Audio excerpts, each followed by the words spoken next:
바보의 유용성. 위계구조의 밑바닥을 경험하는 것은 유용하다. 감사와 겸손의 싹을 틔우는데 도움이 되기 때문이다. 왜 감사인가? 전문 지식이 당신보다 타고난 사람들이 있다. 당신이 현명하다면 그 사실에 기뻐해야 한다. 세상에는 복잡하고 심각한 문제를 해결하기 위해 반드시 채워야 하는 자리가 무수히 많다. 믿을 만한 기술과 경험을 가진 사람들이 그 자리를 채우고 있다는 사실은 진정 감사해야 할 일이다. 겸손은 또 무슨 말인가? 충분히 안다 생각하고 꽉 막힌 사람이 되기보다는 모른다 생각하고 가르침을 청하는 편이 낫다. 내가 아는 것들과 친해지기보다는 모르는 것들과 친해지는 게 100배 낫다.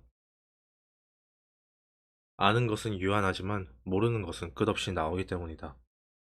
우리는 어떤 가정을 무의식적으로 숭배하면서 고집스럽게 붙잡고 있는 경우가 너무나 많다.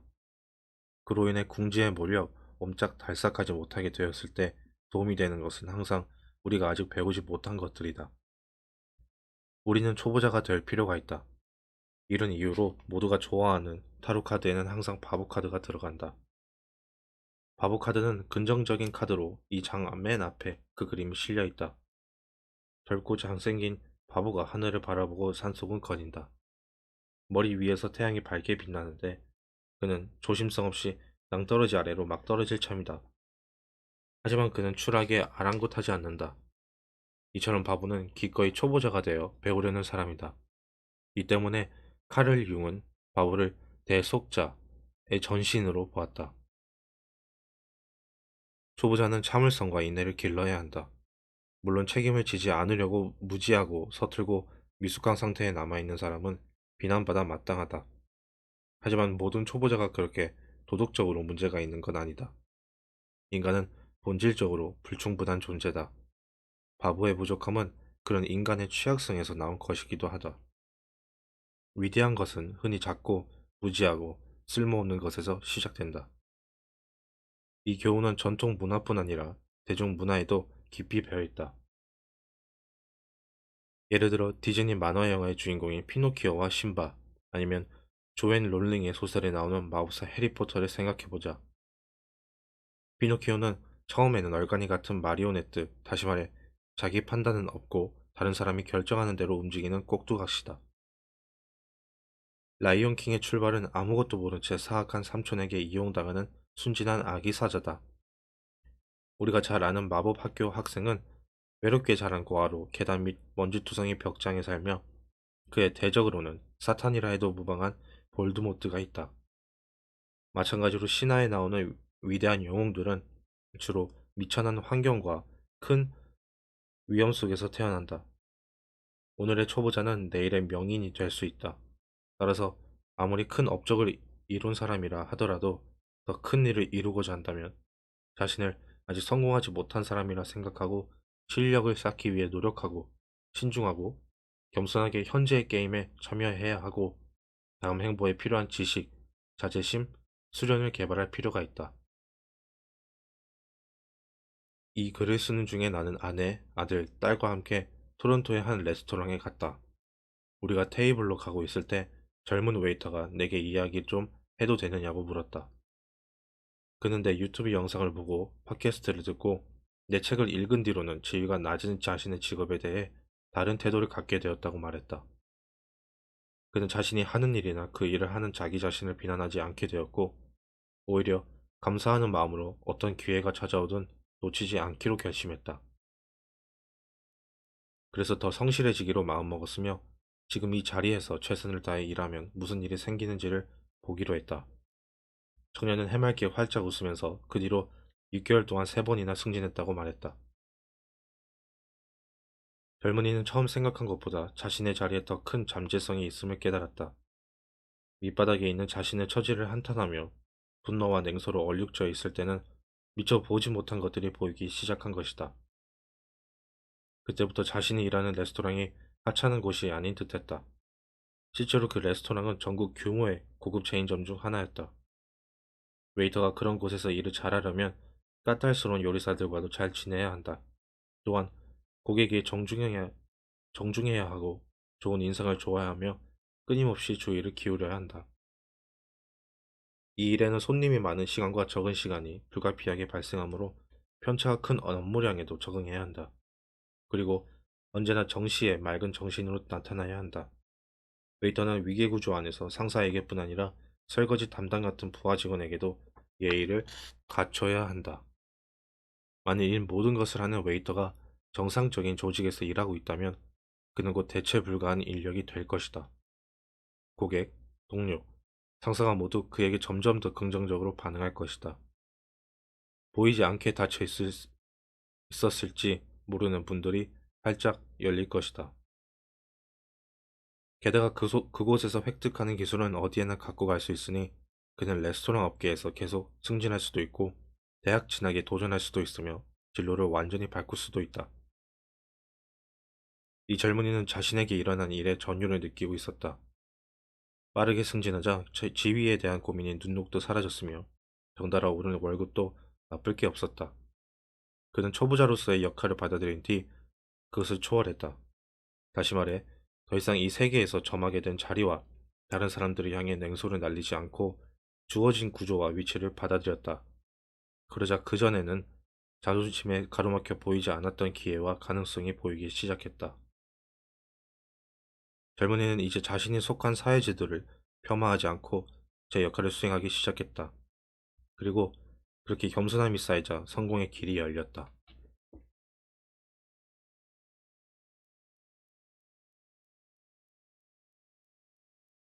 동료의 필요성. 초보자를 경험하는 것도 좋은 일이지만 나이나 신분이 비슷한 동료를 곁에 두는 것도 좋다. 진정한 소통은 거의 항상 동료 사이에서 이루어진다. 위기구조의 위쪽으로는 정보 이동이 매우 어렵기 때문이다. 먼저 위쪽에 있는 사람은 현재의 능력, 견해, 지식, 기술을 이용해 그 자리에 오른 것이므로 자신의 실수를 인정하고 더 배우거나 달라지려고 하지 않는다.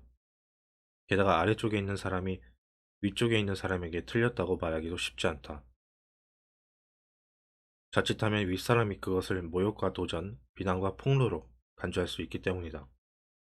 그런 이유 때문에 당신이 상사에게 진실을 말하고자 할 때는 가능하면 둘만 있는 자리에서 조심스럽게 문제를 다루는 게 현명하다. 그리고 해결책을 말할 때는 충고하듯이 하면 안 된다. 위기구조의 아래쪽으로 정보가 흐르는 걸 막는 장벽도 있다. 예를 들어 아래에 있는 사람이 불만에 가득 차서 지시를 따르지 않고 일을 열심히 하지 않거나 앙심을 품고 일을 그르치려 들 수 있다. 게다가 아직 경험과 교육이 부족한 초보자라면 당신의 논리나 주장에 귀 기울이기보다는 그저 지위와 권위에 굴복하는 경향이 있다. 이와 반대로 동료는 주로 설득해야 하는 대상이다. 동료들이 관심을 보이면 당신은 그에 보답해야 한다. 많은 동료와 평등하게 잘 지내고 싶다면 주고받기를 명확해야 해야 한다. 위기 구조의 중간에 있으면 동료들과 평등한 관계를 유지하는 법을 배울 수 있어 좋다. 마찬가지로 우리 삶에서 친구 관계 또한 중요하다. 친구 맺기 훈련은 생애 초기에 시작된다. 일반적으로 2살 된 아기는 간단한 호의 행동을 할 줄 알지만 기본적으로 자기 중심적이다.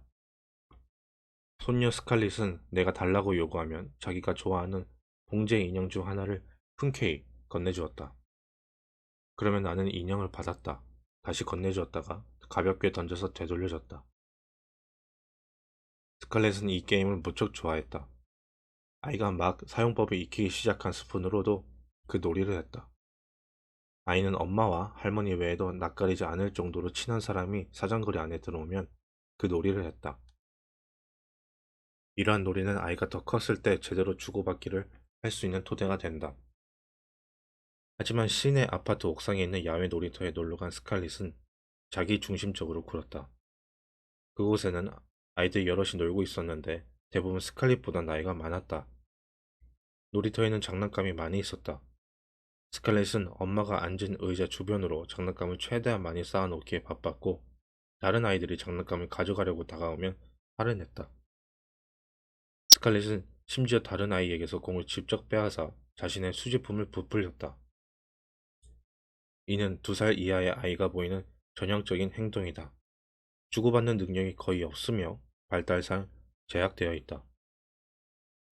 하지만 3살이 된 아이는 대부분 장난감을 놔줄 줄 안다. 모두 동시에 놀 수 없는 게임을 하면서 자기 차례가 올 때까지 기다릴 줄 안다. 여럿이 하는 게임의 요점을 이해하고 말로 조리 있게 설명하지 못해도 주어진 규칙을 따르기 시작한다. 다른 아이들과 호혜적인 놀이 관계를 형성하는 데 성공한 경험이 되풀이되면 그의 기초한 친구 관계가 형성되기 시작된다. 그중 일부가 가족 바깥에서 처음 맺는 친한 관계로 발전한다. 주로 또래 사이에 형성되는 그런 친구 관계를 통해서 아이는 친구와 유대 쌓는 법, 그리고 남을 적절히 배려하면서 남에게 배려해달라고 요구하는 법을 배우기 시작한다. 이 상호 유대는 매우 중요하다. 특별히 가까운 친구가 한 명도 없는 아이는 나중에 우울, 불안, 반사회성 같은 심리 문제를 겪을 확률이 매우 높으며 친구가 적을수록 성인이 되었을 때 실업자나 독신자가 될 가능성이 더 커진다. 나이를 먹을수록 친구 관계의 중요성이 감소하는 것도 아니다. 성인의 경우 전반적인 건강 상태를 고려하더라도 사회 연결망의 질이 좋을수록 모든 사망 원인이 감소하는 것으로 나타났다. 노인에게서 고혈압, 당뇨, 폐기종, 관절염은 감소하고 심장마비는 나이에 상관없이 성인 전체에 걸쳐 감소한다. 한 흥미로운 연구에 따르면 사회적 지원을 제공하는 쪽이 받는 쪽만큼 또는 그 이상으로 건강상 혜택을 누린다고 한다. 따라서 받는 것보다 주는 것이 더 좋은 건 사실은 듯하다. 친구는 인생의 짐과 기쁨을 모두 나눠준다. 최근에 나와 아내 태미는 둘 다 심각한 건강 문제를 겪었지만 다행히 가족과 친한 친구들이 곁에 머물며 긴 시간 우리를 도와주었다. 우리가 위험할 때 그들은 자신의 삶을 희생해가며 우리를 끝까지 도왔다. 그 전에 나의 전작이 성공한 뒤 전국을 돌아다니며 강연을 하는 동안 태미와 나는 우리의 행운을 함께 기뻐해주는 사람들과 친하게 지냈다. 가족과 친구들은 우리 앞에서 펼쳐지는 일들과 뒤이은 사건들의 진심으로 기뻐하고 황송하다 싶을 정도의 대중적 반응에 기꺼이 의견을 주고받았다. 그들 덕분에 우리가 하고 있던 모든 일이 더 중요하고 의미 있는 일이 되었고, 좋든 나쁘든 그런 극적인 삶의 변화로 생길 수 있는 고립이 줄어들었다. 친구 관계와 마찬가지로 지위가 비슷한 직장 동료들과의 관계 역시 상호 호혜에 기반을 둔 자율적인 규제의 원천이 된다. 동료와 좋은 관계를 유지하기 위해 당신은 동료의 공을 인정할 때 인정해주고, 모두가 하기 싫어하지만 그래도 해야 하는 일을 공평하게 나눠서 하고, 다른 사람들과 팀을 이뤘을 때 약속한 시간에 맞춰 최선을 다해 제 몫을 하고, 당신을 기다리는 동료들 앞에 나타나고, 일반적으로 주어진 공식 업무보다 좀 더 많은 책임을 져야 한다. 당신의 태도와 업무에 대해 동료들은 인정 또는 불인정으로 답을 한다. 동료 간의 호혜 관계가 강화되면 친구 관계와 마찬가지로 심리적 안정을 유지하는 데 도움이 된다. 동료들의 신뢰를 얻어라. 그러면 당신이 개인적으로 어려운 상황에 처했을 때 동료들이 선뜻 도움의 손길을 내밀 것이다. 우리는 친구와 동료 관계를 통해 양보하는 법을 배우고 이기적 성향을 줄인다. 또한 당신이 순진에 빠져서 약한 사람을 이용해 먹는 나쁜 사람들에게 억울하게 희생당할 것 같을 때 친구들과 동료들이 당황하지 말고 맞서라고 용기를 북돋는다. 로버트 번시의 신은 참된 친구 또는 동료 관계가 어떤 이점을 줄 수 있는지 보여준다. 오, 어떤 신이 우리에게 선물을 준다면 남들이 우리를 보듯이 우리 자신을 알아보게 하는 재능을. 그렇다면 수많은 실수를 거듭한 끝에 우리는 자유로워지고 어리석은 생각을 극복하게 되리라. 옷 모양새와 걸음걸이가 우리에게 주는 인상, 심지어 신앙심까지.